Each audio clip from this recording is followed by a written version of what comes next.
Always on call and ready to go, the gleaming red mega machines of the fire service are familiar to us all.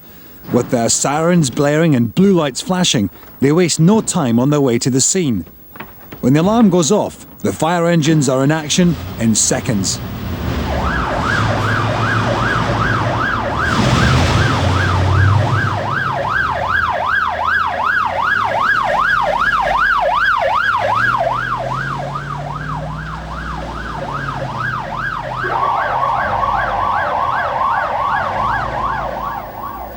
Firefighters must always be on red alert, and they must test their equipment regularly. Practice is really important, and here at Leicester, fire drill plays a major part in normal day-to-day duties between real emergencies.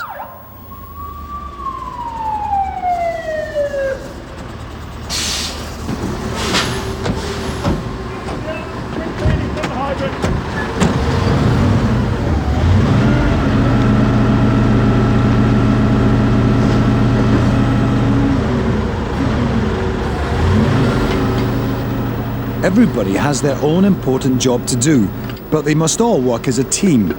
Discipline and obeying commands make the job safer for all concerned. Routines are practiced again and again to make sure they are done just right.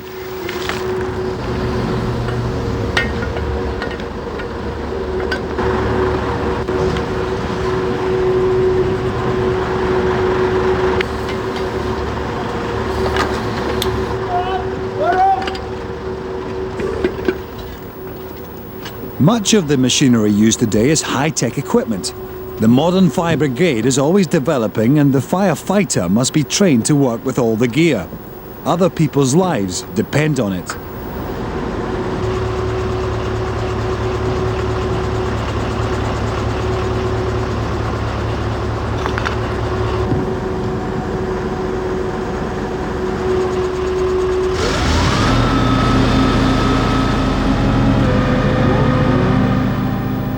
The ground crew may be behind you, you may be strapped in, you know your job through years of experience, but it still takes a lot of nerve and a good head for height to work at the top of a turntable ladder.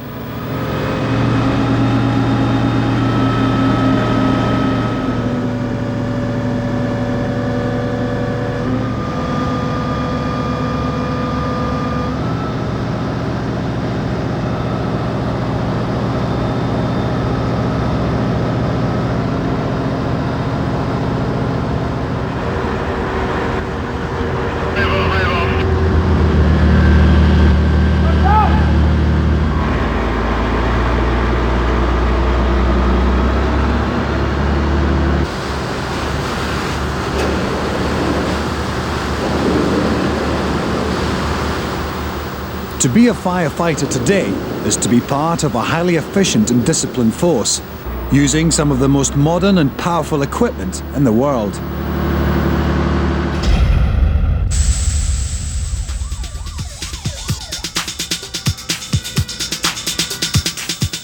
Rescue skills must be kept at top level with constant training and practice.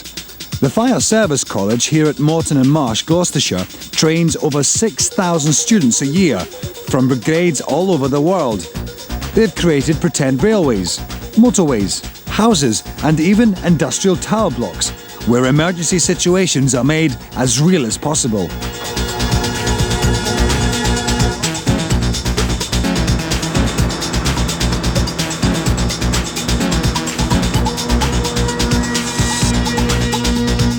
They have 32 tenders here, including many makes and designs of the most commonly used fire and rescue vehicle, the pump engine. They may be made by several different companies, and they may look different from the front, but they all do the same job. At the Fire Service College, they have a big choice.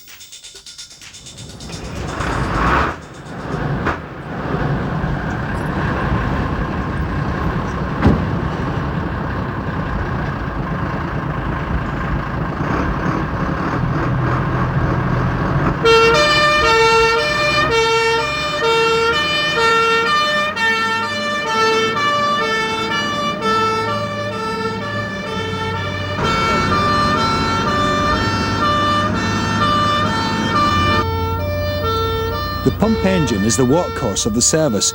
It is the basic all-round vehicle and can be fitted out for specialist tasks. This appliance is most generally used as a water tender ladder rescue vehicle, but rather like a Swiss Army knife, when you open up the sides, there are tools for all incidents. They carry 3 types of ladder. The longest is 13.5 metres.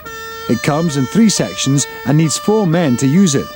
The crew includes a driver, the commander, and between 2 and 4 firefighters.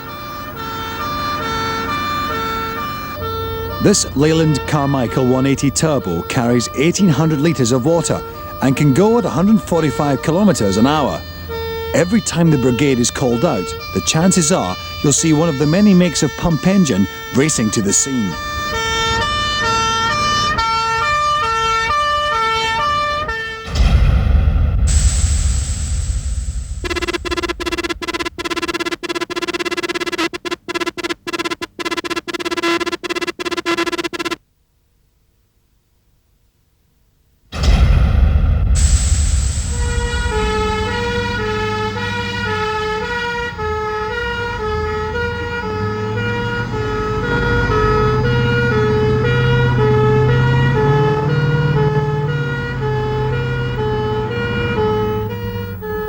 Two pump engines race to an exercise at a domestic house fire.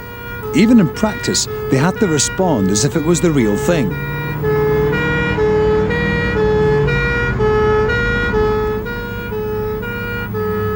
There's no traffic here, but on real roads the driver has to be very careful of other vehicles and can only cross red traffic lights by looking first. He wouldn't want to cause an extra emergency. Pump engines weigh 10 tonnes empty, and with a full load, the driver has to control a 13-tonne vehicle at speed.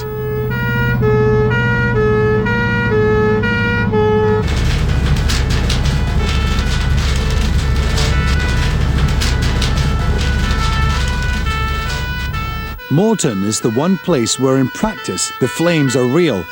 Everything is just as it would be in a 999 call. It's got to be the best way of preparing for a real emergency. Here, the commander is the man in the white helmet. Bill, get your crew ladder off, see to that casualty up there. We'll get some BA men in. Right, okay. Okay. Right, you'll come back, Jerry.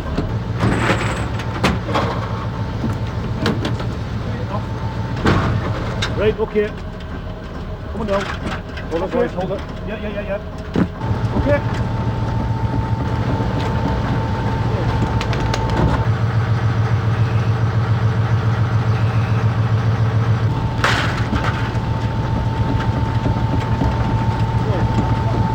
Extend.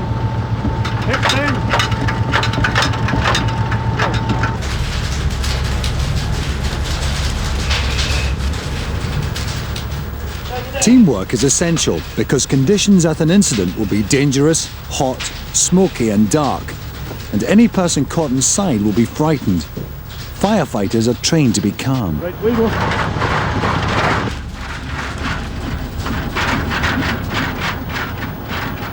Fires can start on the ground floor and sometimes people can be trapped upstairs. So while the flames are being fought, the rescuers must get up there as fast as they can.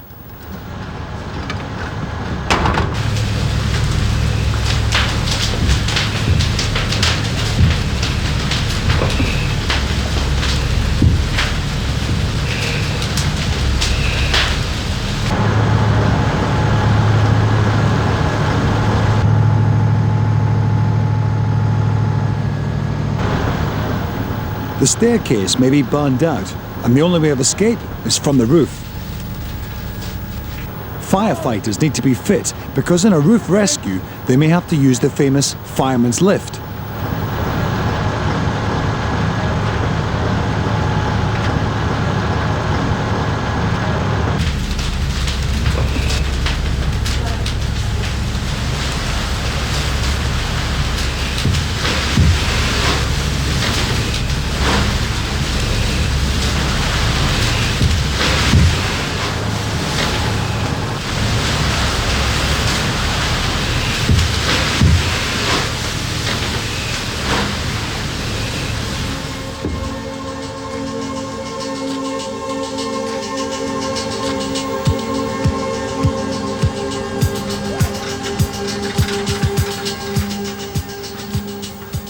Before leaving, the brigade must make sure the fire is completely damped down so that one burning ember doesn't spark the blaze again. All the gear must be put back in exactly the right place, ready for the next emergency. Only when all the final checks have been made and the ladders secured can the pump engine prepare to leave the scene.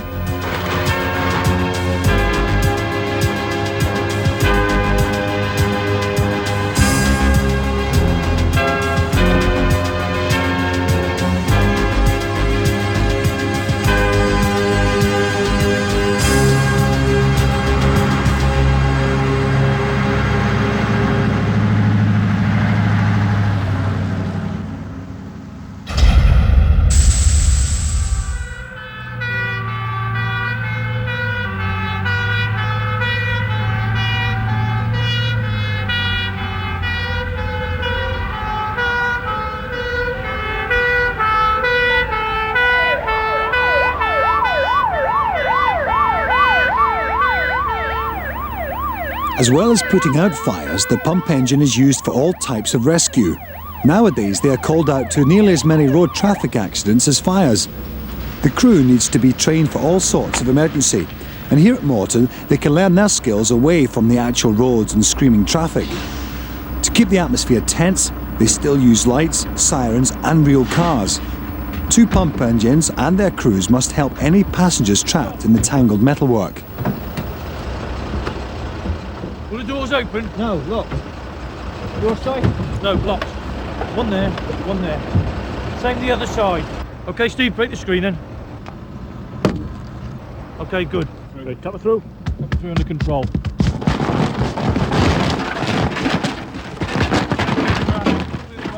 Frame as well. Right, let's have a long spine board in. Right, when he comes back, just support him, put the spine board across here, and then we can put Graham onto it. Just support this end. Graham, shove your helmet in. Let's get you in around our casualty as soon as we can. Okay, get your head down. Slide him in. Alright. The casualties may be dummies, but the firefighters treat them just as they would a real person. Okay, ease him back up into an eyes forward position. Let's have the windows down, take the front screen out. Steve.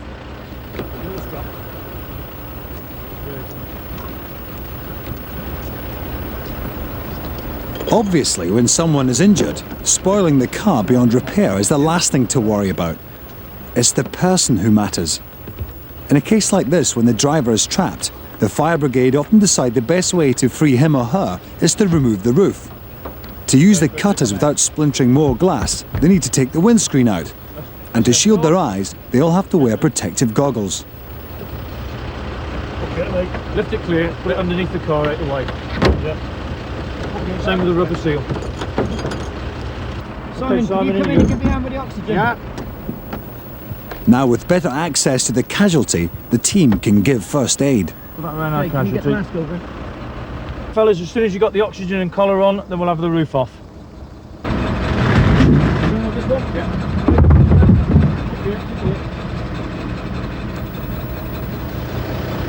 Grab the spreaders next. Yeah. Spreaders as well, and Jenny.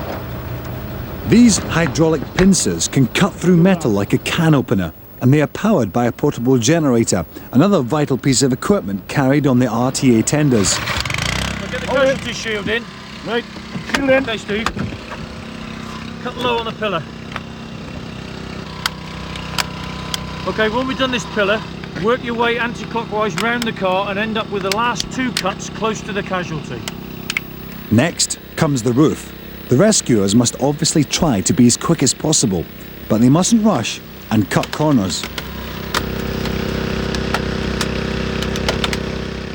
Okay. Low on the B pillar. The power's there, that's the main thing.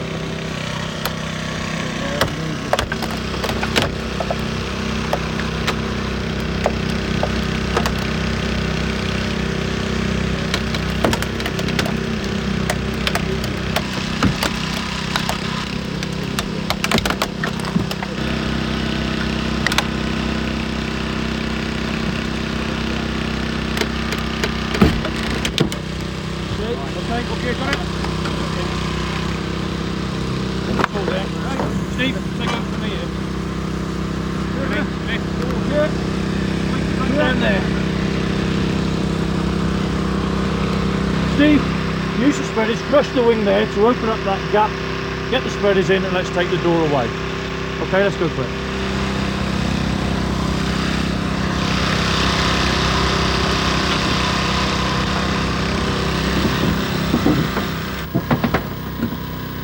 Pinching the front wing like this makes it easier to get at the door hinges.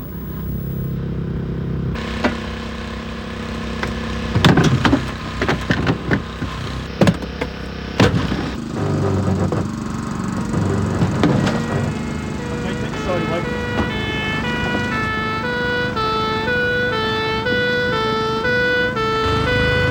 Okay, Steve. That's good. Keep it going.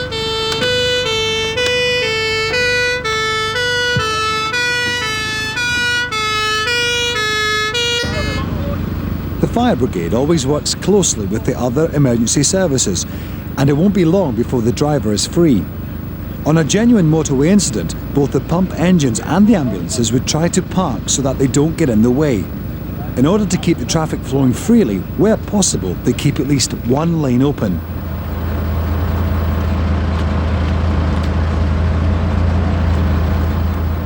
Once again, the pump engine has proved its value as one of the most important vehicles in the emergency services.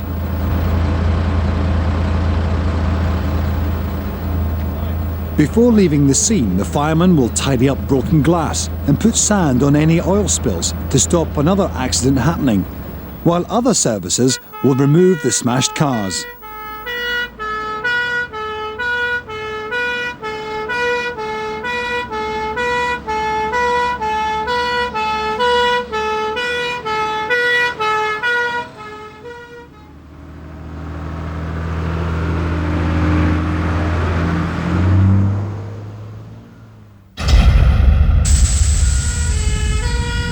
Here's another very necessary machine for the rescue brigade's fleet.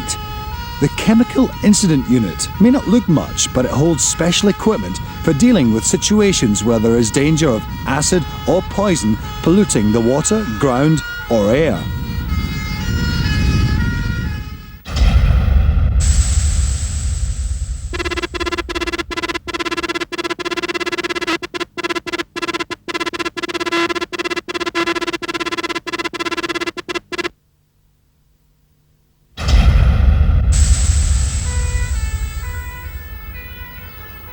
As ever, the pump engine is on hand to provide power and water.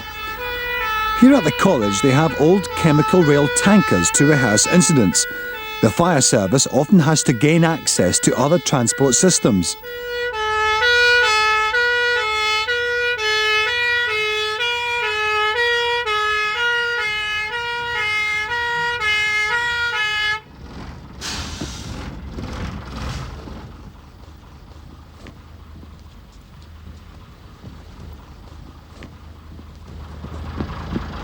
Shower set up, Jim, 2BA. Right. Okay, 2BA shower.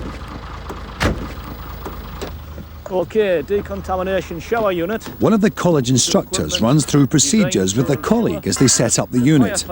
A possible risk of chemical spillage is that it can spread quickly, and a firefighter could get some of the dangerous liquid onto his clothes or boots and transfer it somewhere else. The unit contains a high-pressure shower which is fed water from the pump engine. Using the workhorse of the fire service, the fire appliance. Opening now the tank valve. On the vehicle, delivering from the tank and testing that we do have water. They must check that it is all working before they risk getting any chemicals on them.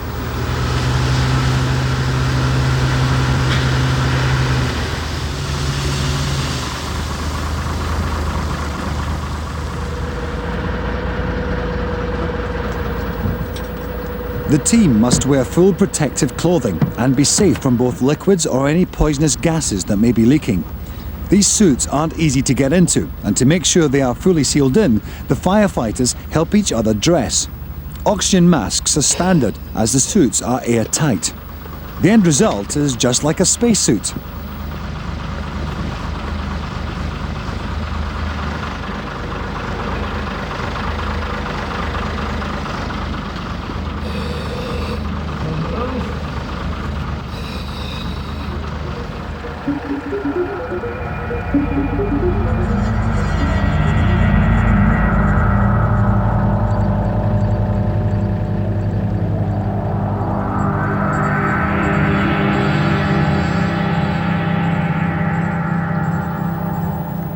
They've got to check all over the tanker to try and spot any leaks.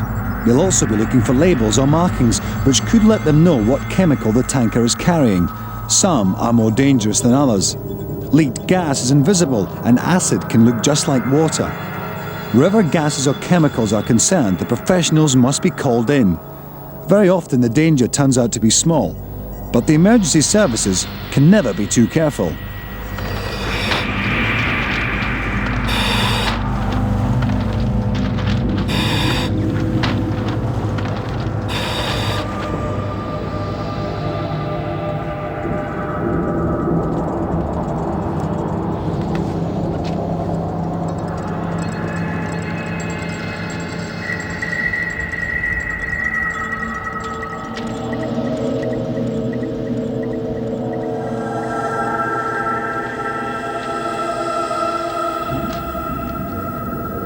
At the end of every exercise, the crew must be washed down, so just to be safe, the pressure shower is always used.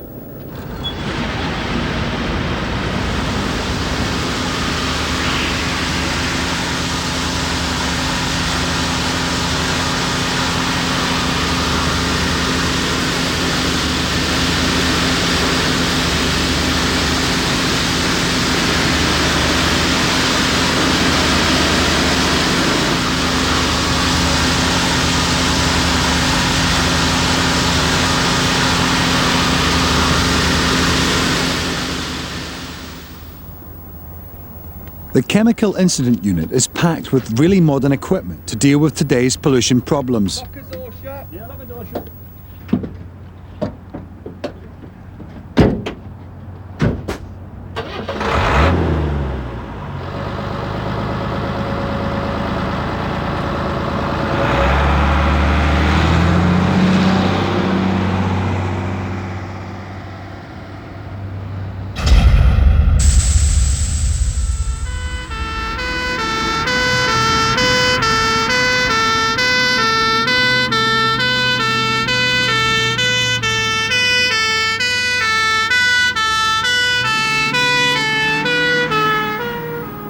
The bigger fire engines are known as specials and will be called to incidents where the pump engines can't do it alone. Several companies which convert vehicles make specials as well as pump engines. Carmichael is one of the best known. All these mega machines are based on an ordinary lorry with the cabins and lockers specially designed. The turntable ladder is hydraulically powered and when parked can turn 360 degrees and extend to over 30 meters. The reason ladders were made longer and longer is because buildings became higher and higher.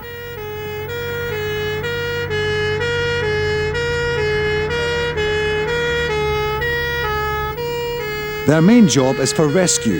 There is a hose which runs up the side, but water is heavy and the ladders, being made of strong but light aluminium, can be a bit unsteady at the top.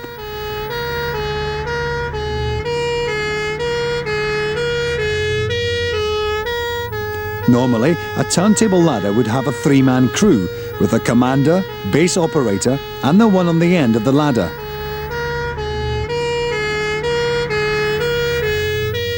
If you were high up on the balcony of a burning building, you'd certainly be glad when one of these turned up.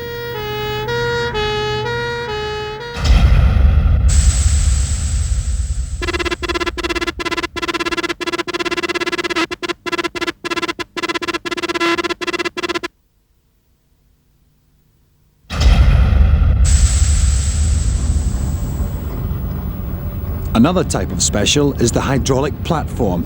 Here, a Simon Snorkel SS220 is mounted on a Saxon Dodge G16 body. It can only carry 3 in its basket, so it would take rather a long time to rescue a lot of people. But unlike the turntable ladder, it is fully stable for spraying water right at the end of its 22-metre reach.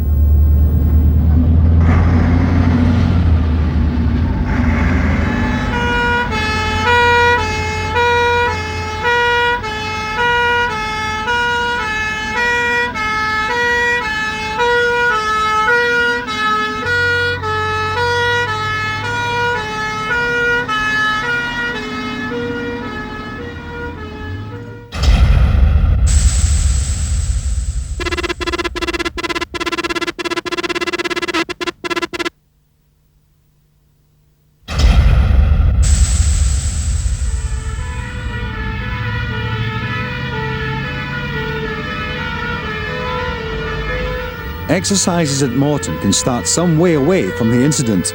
A command vehicle, hydraulic platform and pump engine respond to a call. Going to a real fire, they'd probably take different routes, so at least somebody would get there if a road was blocked.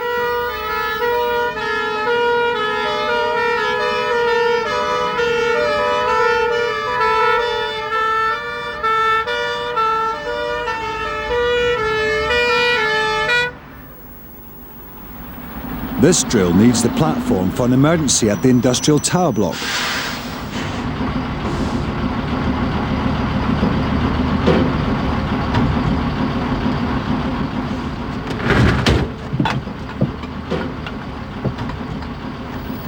Teamwork is here again. The pump engine gets extra water by plugging into the mains. They carry enough hose on board to reach a hydrant a quarter of a mile away. The pressure on mains water varies, so to keep it regular, it must be fed through the pump engine.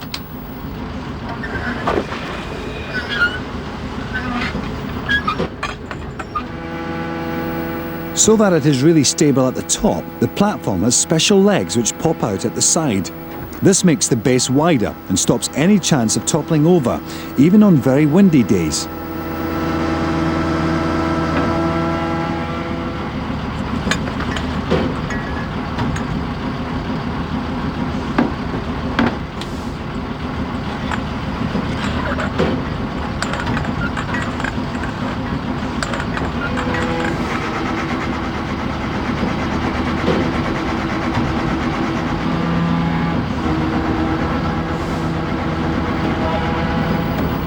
When it's stable, the platform can be connected up to the pump engine for its extra water supply.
Way above the ground, the firefighter's on his own with a job to do.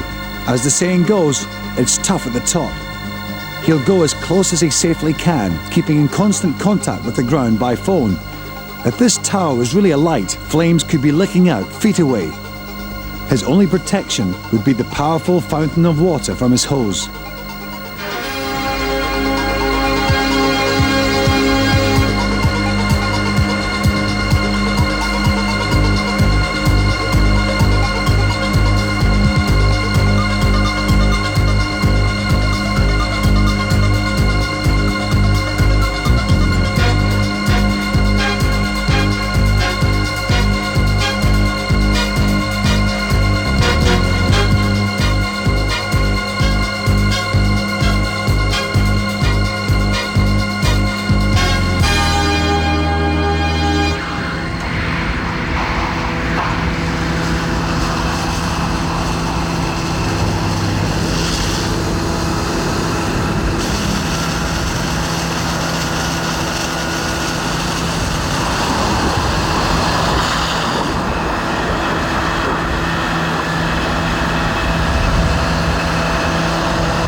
platform can squat in 1 minute the same amount of water as 10 full baths. But this jet must be controlled because the power could damage the inside as much as the fire. The platform even has a drenching system of its own to make sure it doesn't get too hot near the fire. Keeping cool is part of the job for men and machines.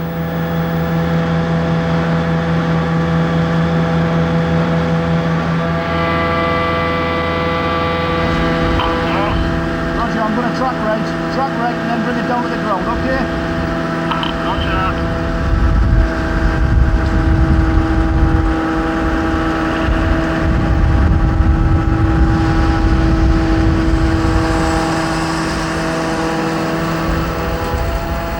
The fingertip controls bring the basket down. While the Simon Sorkel is one of the safest hydraulic platforms you can get, it's always a relief to be coming gently back down to earth.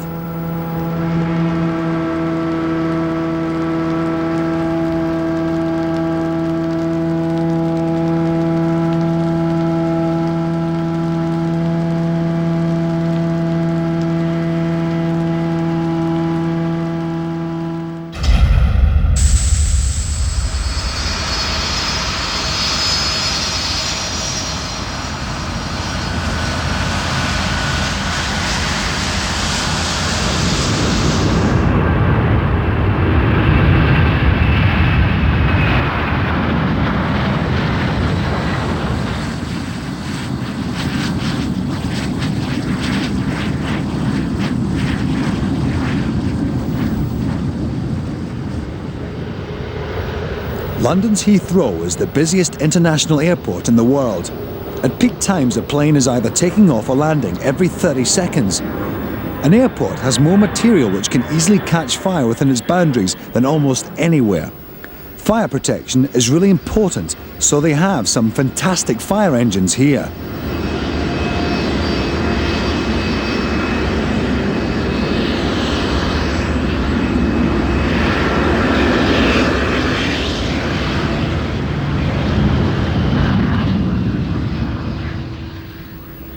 Heathrow has a new custom-built fire centre with its own control tower. Any incidents, big or small, which need the varied skills of the fire service are controlled from here.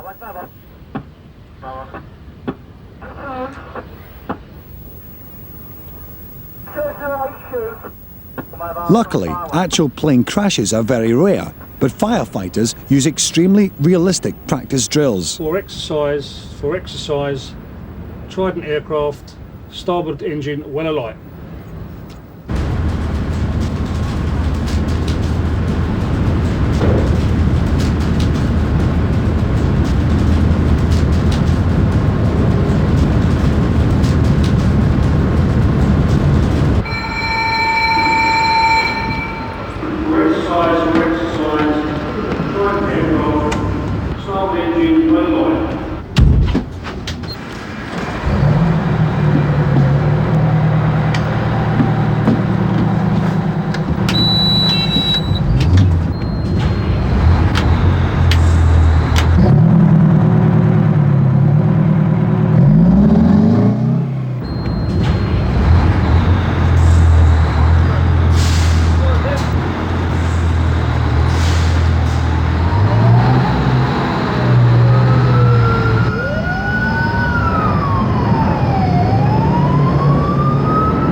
The biggest machine at Heathrow is the Carmichael Cobra 6x6 Airport Crash Fire Rescue Vehicle. It is six-wheeled, rear-engined, and can accelerate from 0 to 80 kilometers an hour in 34 seconds. It can spray foam up to 60 metres from its monitor, which can be reached by a crew member while they're going along. There are also 2 foam hand lines kept in the lockers on either side of the vehicle. The Siren is the more American-style warbler, and the whole machine would cost about £250,000.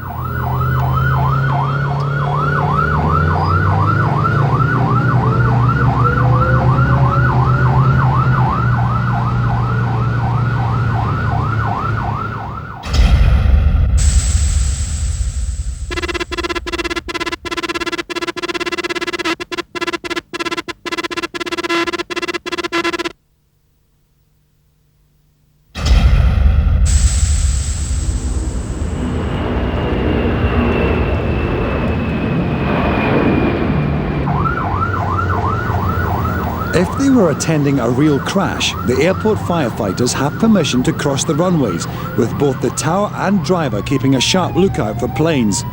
Within the airport perimeter, the fire services must reach any incident in under 3 minutes.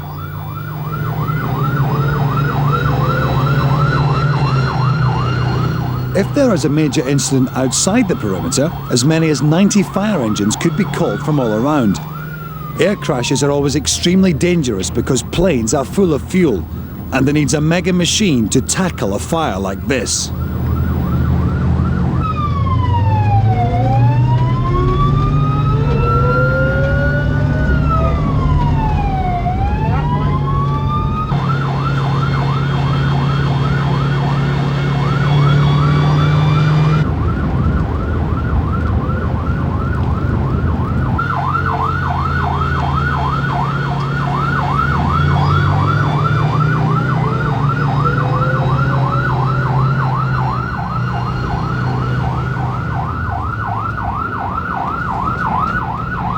Okay, Jim, I'm going to go upstairs.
Foam is an ideal material for use in airport fires.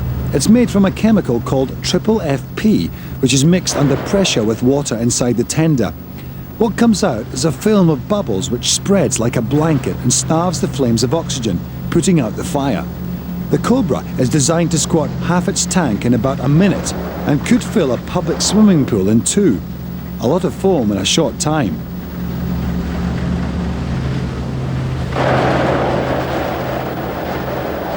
The steaming bodywork still needs the final flushes of foam to dampen the debris. When it's all over, the bubbles will drain harmlessly away.